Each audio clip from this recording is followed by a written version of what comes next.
อากาศร้อนๆจังซี่ก็ได้กินน้ำบักนาวโซดาเย็นๆคือสิมีแรงขนาดมาเบิ่งการส่งน้ำบักนาวโซดาสไตล์บังกันเริ่มแรกเราก็เทโซดานี่เข้าไปในเหยือกๆหรือขวดข่อยก็บ่ฮู้คือกันล่ะพี่น้องบัดนี้เราก็โฆษณาราดโซดาใส่โตของเรานี่เด้อราดจังซี่เด้อราดใส่โตนี่มันสิทำให้ผิวขาวไปฮอดไข่พุ่นละบัดนี้เราก็โฆษณาน้ำบักนาวของเราดีจังซั่นจังซี่เราว่าถ้าให้เราเว้าเบิดมื้อก็คงบ่แล้วดอก น้ำแข็งที่บางใส่บางก็เก็บมาจากพื้นแล้วเอามาล้างจังซี่เนี่ยล้า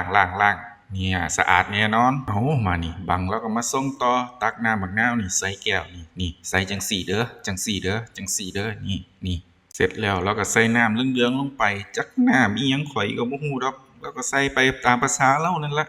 เสร็จแล้วเราก็บรรยายสรรพคุณอีกละโอ้ยกูสิได้กินบ่น้อน้ำบักนาวมื้อนี้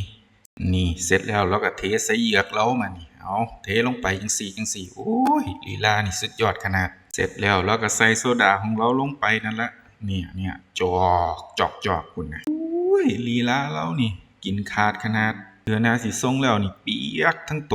เอาแล้วหมอเอาไปเสิร์ฟให้ลูกค้าเด้อลูกค้านี่ก็ยิ้ม